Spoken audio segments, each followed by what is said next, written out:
அடுத்த பரம்பொருள் masters online வகுப்பை வந்து அறிமுகப்படுத்துகிறோம். 3 மாத வகுப்பு இது.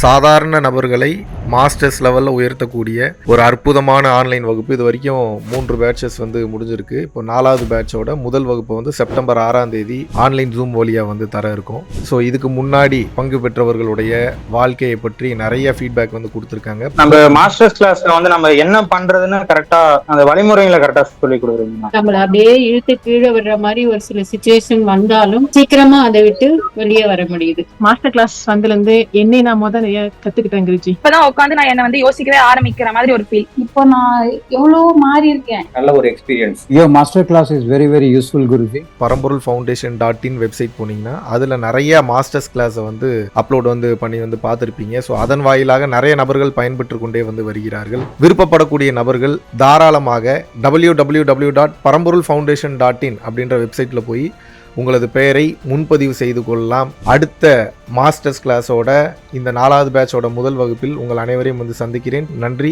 வணக்கம். குருவே சரணம். அனைவருக்கும் வணக்கம்.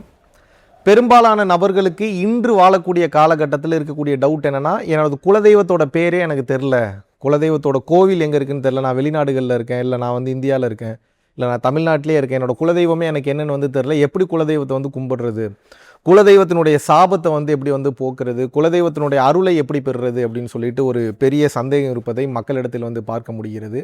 முதல்ல குலதெய்வம் உங்களுக்கு என்னன்னு தெரிஞ்சதுன்னா அந்த குலதெய்வ கோயிலுக்கு வருஷத்துக்கு 2 முறை மினிமம் 1 முறையாவது, அப்படி இல்லாட்டினா மேக்ஸிமம் எவ்வளோ தூரம் அதிகமாக போக முடியுமோ அடிக்கடி உங்களது குலதெய்வ கோயில்களுக்கு நீங்கள் செல்ல வேண்டும். ஏனென்றால் இப்போ எப்படி வந்து நிறைய பேர் சித்தப்பா பெரியப்பா சொந்தக்காரங்க நமக்கு நிறையா இருந்தாலும் அப்பான்றவர் ஒருத்தர் தான். அப்போ நம்ம அதை அப்பான்றவர்கிட்ட போனோம்னா தான் நமக்கு என்ன வேண்டுமோ அதை நாம் அவரிடத்தில் பெற்றுக்கொள்ள முடியும். அதுபோல் வள்ளல் பெருமான் குலதெய்வ வழிபாடு கூடாதுன்னார். ஏன் கூடாதுன்னார்னா நிறைய குலதெய்வங்களுக்கு மனிதர்கள் ஆடு பலியிடுவதையும் கோழிகள் பலியிடுவதையும் பிற உயிர்கள் கொள்வதும் வந்து அவருக்கு வந்து பிடிக்கவில்லை. அதனால் தான் வந்து குலதெய்வ வழிபாடு கூடாதுன்னு சொன்னாரே தவிர குலதெய்வத்தை மதிக்கக்கூடாது என்று வள்ளலார் ஒருபோதும் சொல்லவில்லை. அப்படின்னா என்னென்னா, நீங்கள் வந்து உங்கள் குலதெய்வ கோயில் இருக்குன்னா தாராளமாக அங்கே போய் உட்கார்ந்து ஒரு விளக்கேற்றி இல்லை வந்து ஒரு கற்பூரம் கொளுத்தி அந்த குலதெய்வத்தினுடைய நலனுக்காகவும் நமது குலம் வந்து நன்றாக இருக்க வேண்டும் என்ற நலனுக்காகவும் தாராளமாக வந்து நீங்கள் வந்து பிரார்த்தனை செய்யலாம். தொடர்ச்சியாக அந்த மாதிரியான பிரார்த்தனைகள் வந்து நீங்கள் வந்து நிகழ்த்தி கொண்டே வரும்போது, இப்போ நான்லாம் வந்து மதுரைக்கு வந்து நான் போகிறேன்னா அந்த வழியாக எந்த வேலைக்கு போனாலும் சரி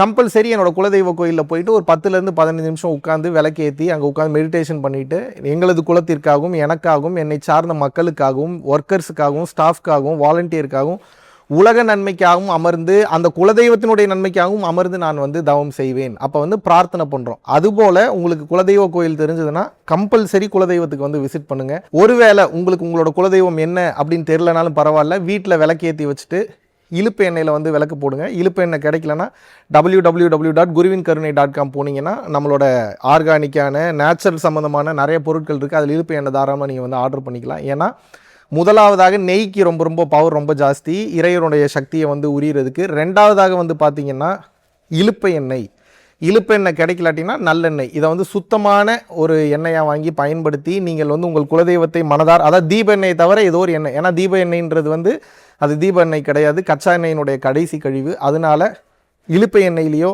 இல்லாட்டினா நல்லெண்ணெயிலையோ நல்ல ஒரு நேச்சர் சம்மந்தமானது செக்கில் ஆட்டின அந்த ஒரு எண்ணெய் எடுத்து அதை வந்து விளக்கு போட்டு, உங்களுக்கு குலதெய்வம் எதுன்னு தெரிலனாலும் பரவாயில்ல, என் குலதெய்வம் எதுவோ அது இனிமேல் இருந்து இந்த நொடியிலிருந்து இந்த விளக்கு நான் ஏற்றியதுக்கப்புறம் என் வீட்டுக்கு வந்து நின்று எனக்கு வந்து அருள் செய்யணும், எங்களது குலத்திற்கோ இல்லது எங்களது குடும்பத்திற்கோ ஏதாவது சாபங்கள் இருந்தால் அதை முழுமையாக போக்கி தர வேண்டிய வல்லமையும் வலிமையும் உங்களுக்கு உண்டுன்றதை நாங்கள் தெரிஞ்சுப்போம். அதனால் இந்த நொடியிலிருந்து எங்கள் வீட்டுக்கு நீங்கள் வருகை தந்து எங்களது குலத்தையும் எங்களது குடும்பத்தையும் சந்தோஷமாகவும் ஆனந்தமாகவும் வைத்துக் கொள்ளுங்கள் என்று மன உருக்கத்துடன் நீங்கள் பிரார்த்தனை செய்யும்போது நிச்சயமாக உங்கள் குலதெய்வத்தின் பேரை தான் நீங்கள் சொல்லி கூப்பணுன்ற அவசியம் கிடையாது.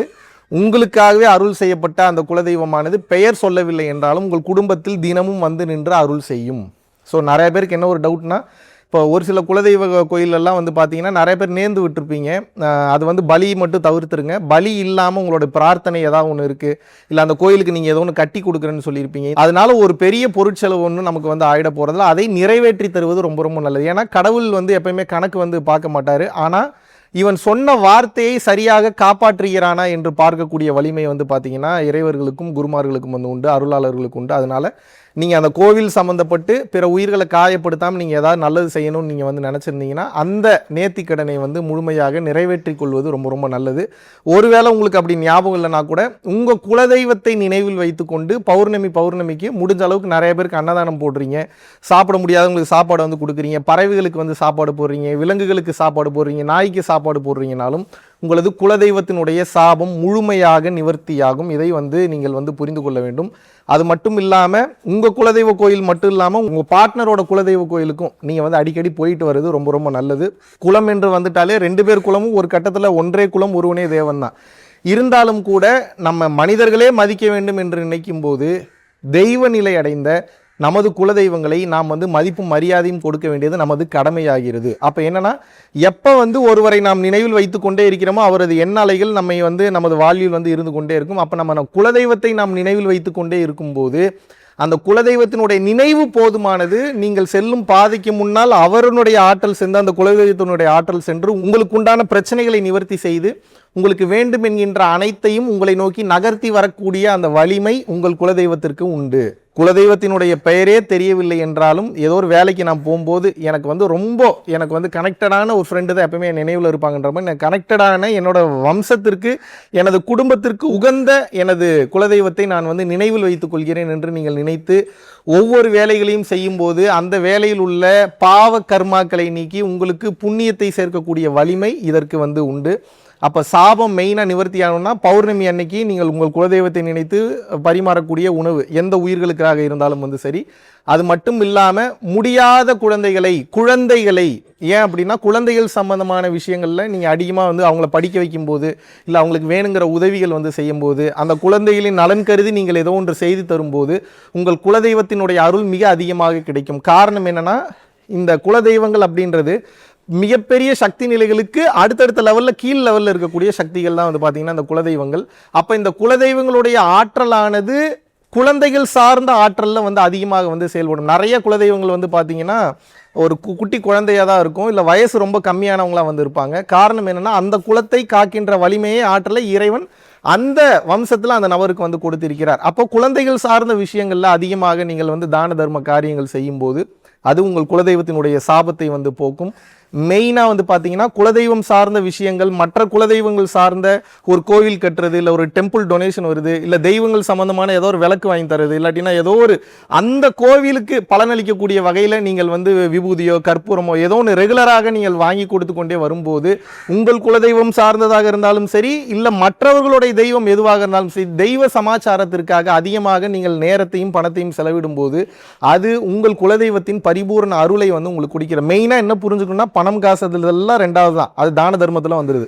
மெயினாக உங்கள் சிந்தனையில் உங்கள் குலதெய்வத்தை நீங்கள் நினைக்கின்றீர்களா என்ற தன்மையில் இருக்கும்போது நினைத்து பார்க்க முடியாத அந்த மன வலிமையும் ஆற்றலையும் நீங்கள் வந்து பெறுவீர்கள். குலதெய்வத்தினுடைய பரிபூர்ண அருளாசிலையும் வந்து பெறுவீர்கள். நன்றி, வணக்கம். சிங்கப்பூரில் வருகின்ற செப்டம்பர் 18ஆம் தேதி முதல் 22ஆம் தேதி வரைக்கும் கிட்டத்தட்ட 5 நாட்கள் அடுத்த மீட்டப் வந்து ஏற்பாடு பண்றோம். இதற்கு முன்னாடி சிங்கப்பூர்லயும் சரி, மலேசியாலையும் சரி, இந்தியாவிலும் சரி பல நபர்கள் அவர்களுடைய வாழ்க்கையில personal life guidance, spiritual elevation, முக்திக்கான ஞான பாதைக்கு உண்டான கேள்விகள் மற்றும் பதில்கள், உடல் மற்றும் மனம் சார்ந்த பிரச்சனைகள், நோய் சம்பந்தமான பிரச்சனைகள், வெளியிட முடியாத பல கேள்விகளுக்கு பதிலை தெரிந்து கொண்டும் தொடர்ச்சியாக பொதுமக்கள் நிறைய பேர் வந்து பாத்தீங்கன்னா நினைத்து பார்க்க முடியாத வாழ்வியல் மாற்றங்களை தங்களது வாழ்வில் அனுபவித்துக் கொண்டு வருகிறார்கள். விருப்பப்படக்கூடிய நபர்கள் கீழே உள்ள கான்டாக்ட் நம்பருக்கு கான்டாக்ட் பண்ணியும் www.paramporulfoundation.in அப்படின்ற வெப்சைட்ல போயும் உங்களது பெயரை முன்பதிவு செய்து கொள்ளலாம். பேராசைகளை கட்டி இறைவனை அணைத்து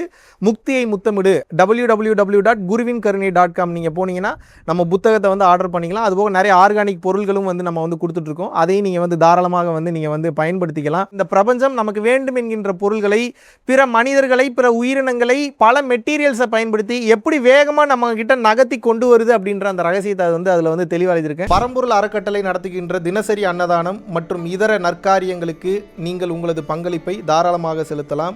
இதனால் என்னென்ன பலன்கள் கிடைக்கும் என்றால், தரித்திர தோஷம் விலகுகின்றது, அன்னக்குறைவு தோஷம், பித்ரு தோஷம், கர்ம தோஷம், பாவதோஷம் மற்றும் கிரகங்களினால் ஏற்படக்கூடிய தோஷங்களின் தீவிரமும் குறைகின்றது. மனக்குழப்பம் மற்றும் எதிர்மறை எண்ணங்கள் விலகுகின்றது. குடும்ப கலகங்கள், தொழில் தடைகள், பணத்தடை, கல்வித்தடை, திருமணத்தடை, சந்தானத்தடை, நோய் தொடர்பான கர்மபாரம் முற்றிலும் தீருகின்றது. ஆகையினால் இந்த பரம்பொருள் அறக்கட்டளை நடத்துகின்ற எல்லா விதமான நற்காரியங்களிலும் உங்களது பங்களிப்பை செலுத்துவதற்கு கீழே கொடுக்கப்பட்டுள்ள வங்கி கணக்கிற்கு தாராளமாக நீங்கள் பணம் அனுப்பலாம். நன்றி, வணக்கம்.